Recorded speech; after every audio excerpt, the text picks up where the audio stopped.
I know we had a crazy week last week, and you're probably thinking, hey, oh, Joe Biden has given up. They have thrown in the towel on Joe Biden because he has COVID and things are going to maybe chill out a little bit. Well, things are about to get crazier because we have higher implied volatility across the board for those weekly ranges that we do put out on Patreon. So pay attention if you need to learn about this stuff before you get to trading. Check out those courses down in the description. They are 90% off for swing trading and the options course for a more volatile market. And that is exactly what we're getting here. We have huge implied volatility for certain stocks like Tesla that kind of came out of nowhere, where implied volatility has doubled since last week. So that means we are about to see some bigger swings in the market. And maybe today we need to do some technical analysis for the SPY Qs, Apple, Tesla, Amazon, Nvidia, AMD, and Meta going forward, looking at AMC and GME too, because we could be seeing some crazy swings. And if this 2 hour is able to curl up, we might see a big move up. And if it's not able to curl up, well, then you're still heading down and things can get more volatile going forward. So let's pay attention to it. Let's trade like water and let's get into it. Starting off with the SPY, this is exactly what we're going to talk about today. We're going to talk about if we're seeing signals that could curl up this 2 hour chart. And I just want to notify you right now, we're going to go into it. But first, we got to give you those weekly expected moves. 558.61 to the upside. We do have 539.37 to the downside. And for those daily expected moves, right, these ones right here, that would be 553.01 to the upside. And we have 544.97 to the downside. So what we want to pay attention to here, just so you're aware, these daily and weekly expected moves, these purple lines up here, this is a zone, and we calculate how high or low a stock is supposed to go based on the options data. And that's what we do, and we call it an expected move, and you land in that zone 68% of the time. So you really have to learn about those things and learn how to actually trade around them. But it is a very, very powerful tool, and we give it to you right here for free every single Sunday, every single day. We show it off live in the mornings. If you come and just ask me to pan over, I'll look at it for you so you can get it on your chart, because it is truly useful, and I want retail to know that, because it is a helpful tool, and retail needs all the edge we can get in this rigged market. Okay, now with that spiel out of the way, we can pay attention to those moves while we talk about some technical analysis, being these indicators down here, the RSI down here in negative territory, and MACD down in negative territory. So are we going to be able to see some kind of bigger move up? Are we going to get this to curl up? Will it give us that lower high? Well, one thing you need to point out here is we've noticed that those weekly moves have just slowly been shifting down, which really indicates we are still in, as of right now, we are in a negative trend. And you can really see that when we go into the 30-minute. But is this 2 hour going to curl up as we are in a negative trend? Well, the 30-minute, you can really see how that is negative down here. We can see how that's negative, and you could see some kind of bounce on the 30-minute. And we'll see if that is able to reverse around the 2 hour, if that is able to go positive. You're seeing in the short time frames, you are seeing these divergence kind of flatness on the RSI down here. We never really got too oversold, which I thought was very interesting for the 30-minute chart. But one thing I wanted to point out, we could be seeing some wonky behavior this week.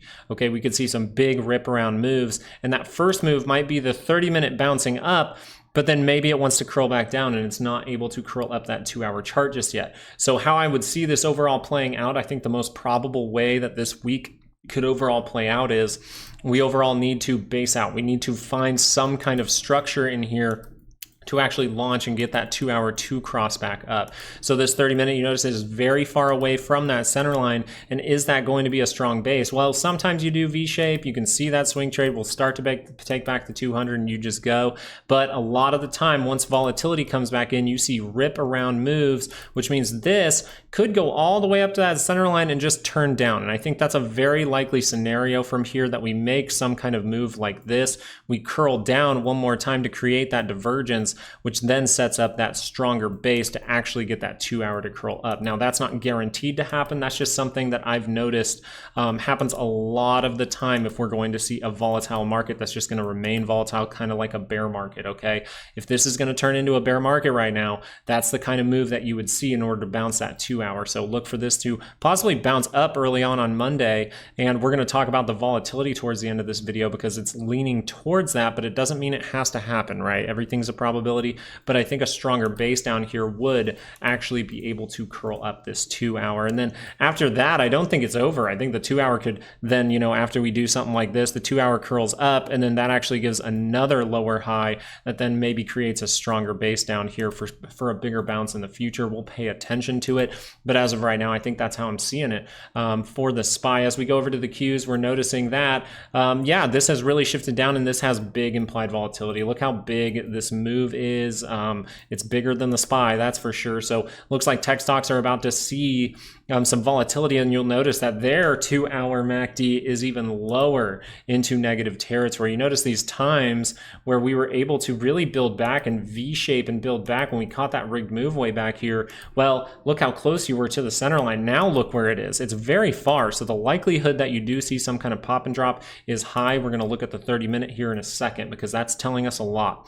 Now for the weekly expected moves, our 68% zone, we do have 488.62 to the upside for the Qs, and we do have 461.86 to the downside for the Qs, and then we do have 481.18 for that daily expected move, and then we do have 469.30 for the downside daily expected move. So we can pay attention to these zones and just look at this if this is going to curl up into positive territory. And looking at the 30-minute, things are a little bit different for the Qs, and this is what could really cause some confusion.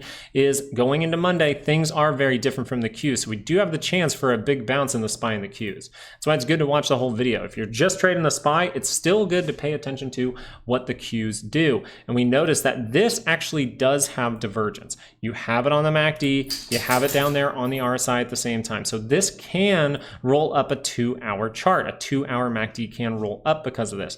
So we're paying attention to this, right? Because this is a rejection divergence. So that means that it kind of ran out of steam to the downside, and you could just see some kind of big move, at least here in this this area here is telling you you're bouncing, and the price action keeps going down. So that bounce may be a little bit stronger than we think, okay? So that's where we really want to pay attention to the daily. We really want to pay attention to the weekly expected moves, the upside, if we do see that bounce early on Monday. You have an 85% chance, because the VIX told you, you have an 85% chance for an up day in the SPY on Monday. And so what we want to see is, does this go positive? Does it really go positive? Because that's going to still be a lot of work from where we are at. And so we could just see some kind of bounce up and then create that stronger base on the SPY, and maybe we actually get like a higher low from the Qs. That would be very interesting. So we'll pay attention to this stuff and be talking about it live every morning.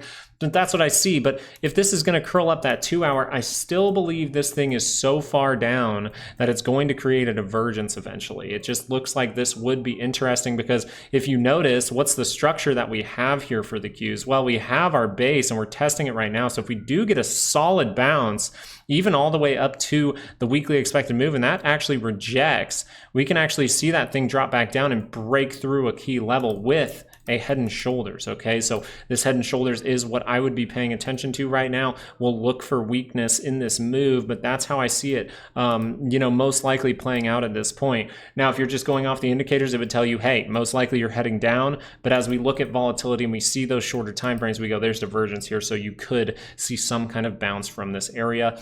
Seems like we've really been milking this selling a little bit, because it looked like at certain times we could have got a bounce at any time through these. So we're still paying attention. Right now, we know the direction is down, but there are reversal signals that can turn up this 2 hour MACD for the Qs. Going over into Apple, we're seeing a similar thing. Now, this is still close enough to that center line to roll up, but I want you to pay attention to this right here, how we're really moving sideways, kind of flagging out just below our big support / resistance. Right now, it's turning into resistance, 225.84. We're really rejecting from that again. And so that immediately tells me maybe this needs a divergence to turn up, and the 30-minute is what I can pay attention to. Look at this.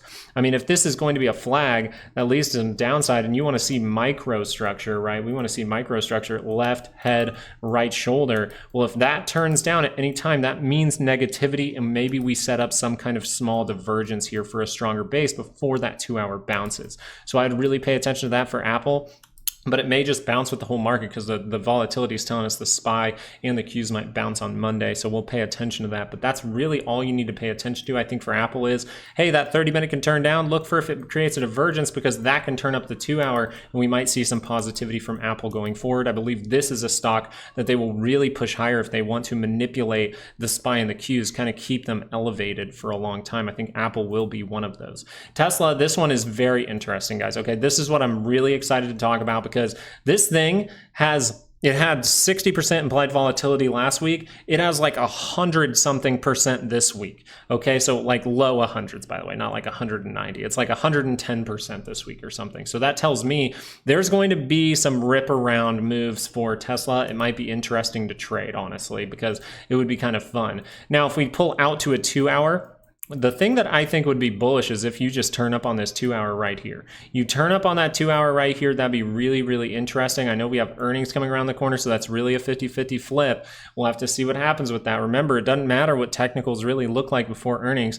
They could print terrible numbers like they did last time and just say, hey, we're going to maybe build this car sometime in the future, we don't know when, and then the stock goes up. Okay, just remember, you're paying attention to your signals. You're seeing if this 2-hour can curl up. If that 2-hour can curl up, that means you could be getting some kind of positive move here as you are building some structure. So we're paying attention to that. But as we go into the shorter time frames, we have to note that we've been negative a little bit here. So we're in a negative trend as of right now. And if this does curl up, that'd be awesome. That means positivity. But if it curls right back down, that means negative territory, negative trend will continue. Okay, so we'll pay attention to those things. Earnings will be a curveball. Oh gosh, earnings week sometimes annoys me. You know what I mean?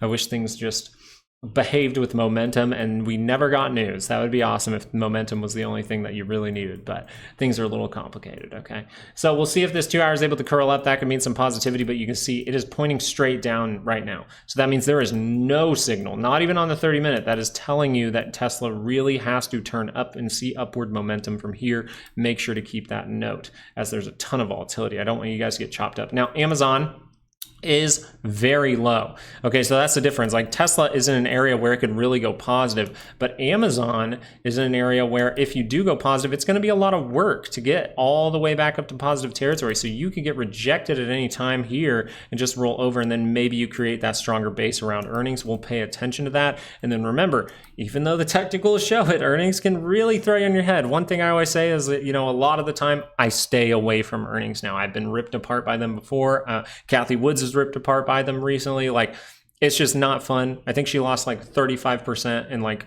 a matter of hours. So that is something to pay attention to. Is this 2-hour about to curl up? Now, you do have an argument for that. I would actually say that Amazon does have an argument that Amazon could see positivity from that 2-hour. So we're paying attention to that because you see the little rejection here, but we also have this sneaky little triple divergence down here on the RSI. You can see it down there all the way to this big point right here. You can see that on your chart. So we do have divergence behind this right now, and we dip down to get a slightly, just barely higher low, which might just send you forward, and we'll pay attention to what's happening with this, but that looks like it can bounce from here. If that just starts to curl over though, that starts to go away, right when we curl over, we got to start saying, hey, we're going to test this low, we're going to go make a new one. So you really need this to go positive, and I do think you have the signals to turn up this 2-hour even going into Monday, but really pay attention to that one, because if that fades, then maybe you're creating a stronger base, or maybe you're just going to continue the negative trend and go down towards 174.51. So just keep your wits about you. Now we see Nvidia popped up on our screen here. The big thing for Nvidia is going to be, hey, that 2-hour, okay, that 2-hour, and does that look like maybe on the shorter time frame something's happening? We'll pay attention to it. This 2-hour, if that does curl up, you're kind of in the middle zone, okay? You're a little bit in the middle zone, which means, hey, it does have potential to go positive, but it also does have potential to roll over, more so than something like Tesla. That's a little bit higher. You could say, hey, that's got a good shot to actually maintain that positivity. And then something like Amazon, that is lower, right? And so that has less probability to maintain that positivity.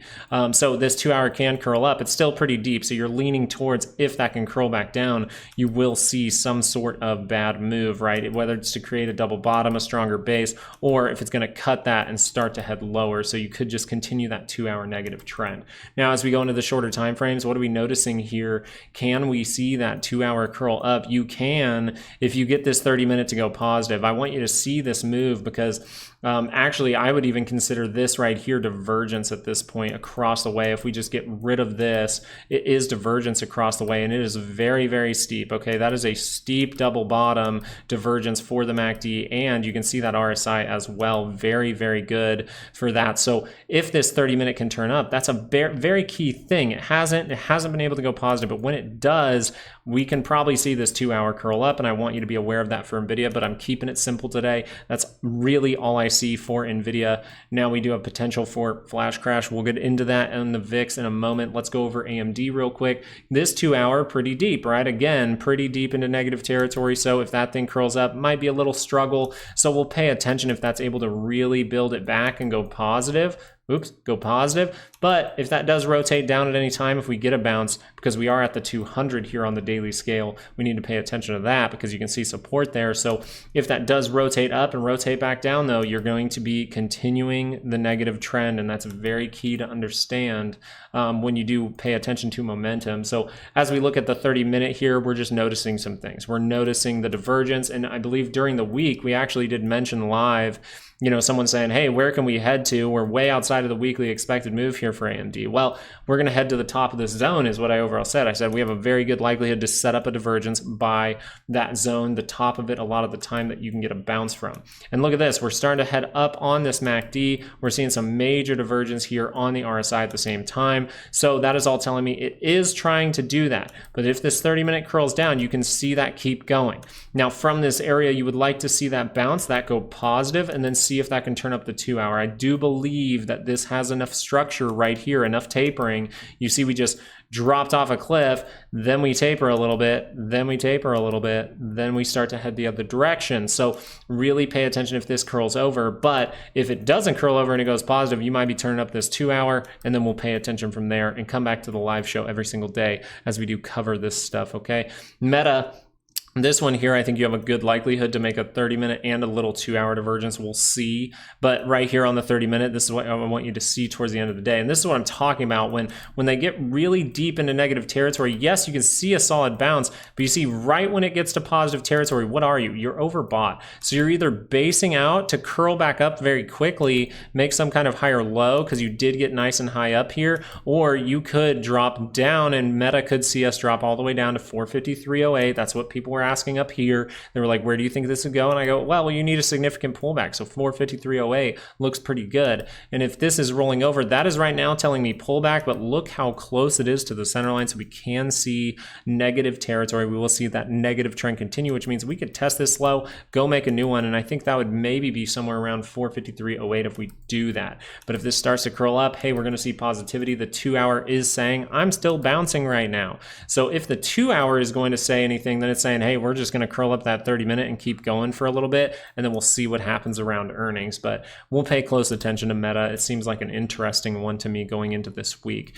As we move forward, we're going to get into AMC and GME. Just remember, anytime that these 2 hours curl over, that means 2 hour pullback. Now you're going negative, not the best sign. Okay, and then on the 30-minute, we do see, hey, we're trying to curl up here. We're trying to create some divergence, but we're not in positive territory anymore, so negative trend. So you really want that to turn up right now to see that positive trend continue into the future, right? Well, not really continue, but for that negative trend not to continue. That's what you want to see. You want to see this go positive, and this is not positive. So that means the most likely direction is down until that turns up for AMC. Pay close attention to that, okay? Looking at the shorter time frames on GameStop, look how deep on the MACD we did get on this 30-minute. So even if you do get a 30-minute pop, it's not guaranteed that you're going to go positive. You're pretty far away. You could could pop up, drop down one more time. Maybe we go test our level of 24.56, and then you have that divergence down there, right? We see some kind of pop up, drop down, and then boom, that's the actual moment to pay attention. So we'll really pay attention to these things, but really, guys, with the short squeeze problem and all that, anytime these 30 minutes curl up, it can be the moment. That's just how it worked. The last time that we saw the big move, we saw the 30-minute go up, and we didn't start really coming down until that 30-minute curled down. That confirmed more downside. So paying attention to momentum can help you with GME and AMC, and we're going to watch these very closely all the way into Monday. One of the stocks we have added, we might not go over it too much here, but was Palantir, and this thing is curling down. You're seeing some wonky behavior, so I like to, when I see a bunch of curves all in a row, I don't like to try to convince myself of anything. I just zoom out and I say, okay, 2 hour just rejected. So what I would say more so here is look at the huge divergence on the 2 hour. We see that on the MACD, boom. We see that on the RSI, boom. So this rejecting right here can send you negative. We can start to turn down daily charts, and look at this, the daily chart's about to turn down. So right now the highest probable thing is you're supposed to be seeing a 2 hour pullback, but since you're not, if you go negative here, you're going to probably see a significant pullback over time with Palantir. And I wanted to just talk about that one because we just added it to the Patreon. Now the last thing I did want to talk about was volatility. Okay, volatility can turn down on this 2 hour this week, and we can see that 2 hour pullback, which if we're going to see the volatility pull back on the 2 hour, we might see the SPY and the Qs curl up on the 2 hour, and then we want to see if any kind of signal forms giving us some kind of maybe divergence down here on a 30-minute. So let's go into that 30-minute to show you guys why that 2 hour can curl over. First of all, the volatility was up by more than 10%. 2 trading days ago. So that tells you that for Monday, we do have an 85% chance of seeing an update in the SPY and a down day in the VIX. That's what we have going into Monday. And so what do we notice? Well, with that signal in mind, with that 85% in mind, it is good to see signals like this. It's not a guarantee that we are going to see volatility actually drop down a little bit on Monday, but this is the type of signal that you would see in order to curl down on that 2 hour. You see the divergence. I am in this play to the downside. I'm not taking huge positions or anything like that. I haven't taken huge positions in a while just because I'm very fearful of this market and I don't want one trade to really ruin it for me. So I'm doing a bunch of smaller trades. It's really helping me out. I'm still making good stuff around, and I did have that volatility play for last week. So that was one of my great weeks in the last like 3 months, and I really appreciated that trade. So being grateful and all that. But we do see the divergence here. 30-minute divergence do like to roll down the 2 hour MACD, and this thing looks like it needs to pull back. So the only other take to that is, one, we have the chance for an update, but in the SPY, but the daily side of things is really saying, hey, first of all, we have some rig stuff going on, but second of all, we're closing above the 200. So we always have to be aware of this. When you get volatility to close above the 200 like this, it can just go. In the biggest crashes, it just goes. It does not pay attention to that 85%. It just takes off. So if we're going to see that going forward, then that would be a little bit intense because we would just say, hey, the market's just going to crash. But if this 30-minute signal is what we need to pay attention to right now, we're actually going to see a pullback in the volatility while the SPY sees some kind of bounce. This is the signal we would see. This is why I'm taking this. I think this is the most probable thing in the stock market. I think that this is the most probable thing that can happen is volatility is going to drop off, and that is what I'm leaning towards, but I'm open to the crash scenario, right? So I do believe we're going to get some kind of bounce going into Monday, but will that bounce hold? We'll pay attention to that this week and be watching the stock market live with you every single morning. So that's where I'm going to leave it off today. I think that was very, very good. I think there was some very good info there. And we just know we have to really trade like water because there is even higher implied volatility across the board from last week. So let's really be careful around those earnings. As always, I just wish you guys had a great weekend. I'm ready to get trading with you guys. I'm excited to look at some stocks with you, look at some technical analysis, look at those momentum indicators. I'm ready to have some fun this week and make some money, and I hope you are too. So I look forward to seeing you tomorrow morning. Other than that, I'm going to go have some dinner. We're making steak and mashed potatoes for dinner, so I gotta go. All right, peace.